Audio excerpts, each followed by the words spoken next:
Our travels have taken us into another field of sunflowers. When I read about this place, this is what they told me to expect. There's no markers, no signs. It's just a place you have to find on Google Maps. And Natalia doesn't know what it is yet, so I won't say anything. I have no idea if it's going to be any good at all, but I wanted to check it out because it's a pretty unique place. So should be there in about another 200 meters.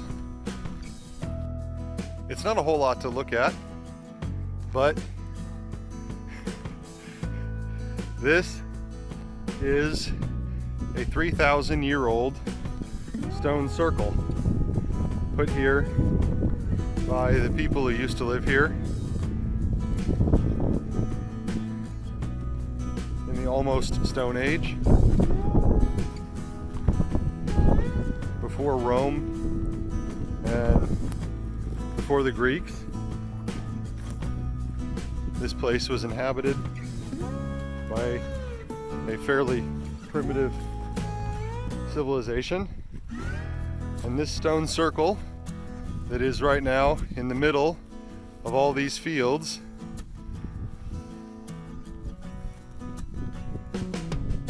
was probably a place of worship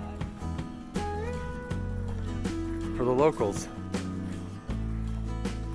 This is a rarely seen and very rarely visited treasure.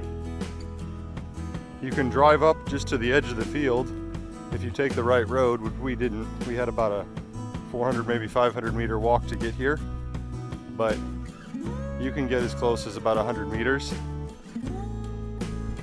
You've got this pit in the center and multiple circles of stones. You can tell that absolutely no archaeological work has been done here anytime recently, but pregnant wife's not a huge fan. I think it's an interesting bit of history though, a sign that the people have been living here for a really long time.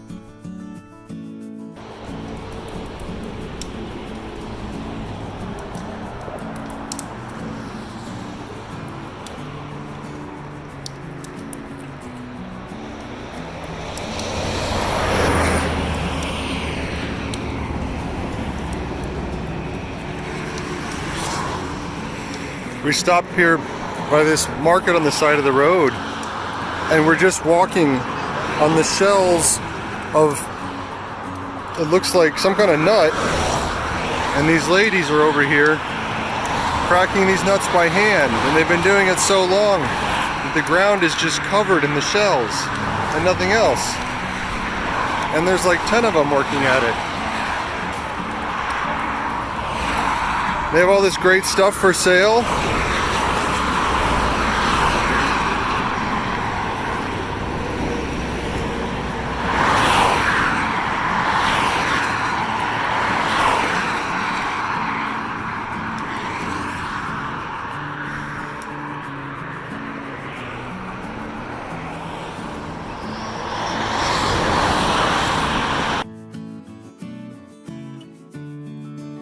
Well, we made it down into the Wixki Canyon, which is a little swimming hole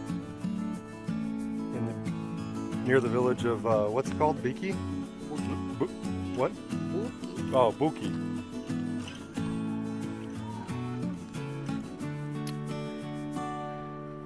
Nice quiet little place in the shade. The water's probably really nice, but I don't think I'm going to try it today. We've been driving since like 8 o'clock this morning, and with all the stops on the way, I think I'm ready to go back to Kiev. Whew. But there's a lot of these little hidden treasures all over Ukraine that a lot of people miss because they take the trains or they take the buses and they don't stop in places like this. It's one of the advantages of having a car.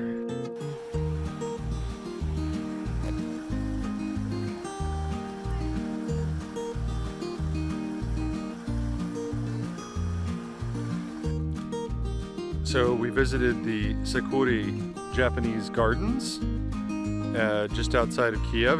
This is our last stop, I guess. Natalia started searching on Google Maps and started finding new things for us to visit. So here we are, and we're going to start off the tour with this magnificent statue behind us. What a rock formation! I wonder how hard it is. Here we have the nice little gazebo area where, done in at least an Eastern style. But you have to be careful because, the gorillas could attack at any moment. Very traditional for a Japanese garden. Now, if there's one thing that I always like to see in my Japanese garden, it's a pterodactyl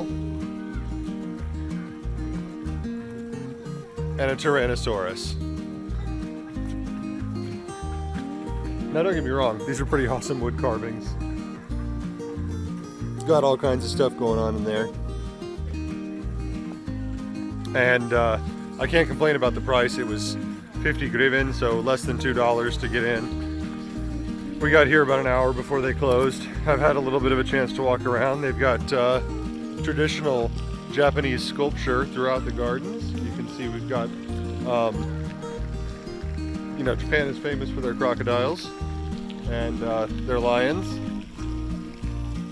Over here you have a pirate ship and a playground for the kids. There's a koi pond with no koi in it, and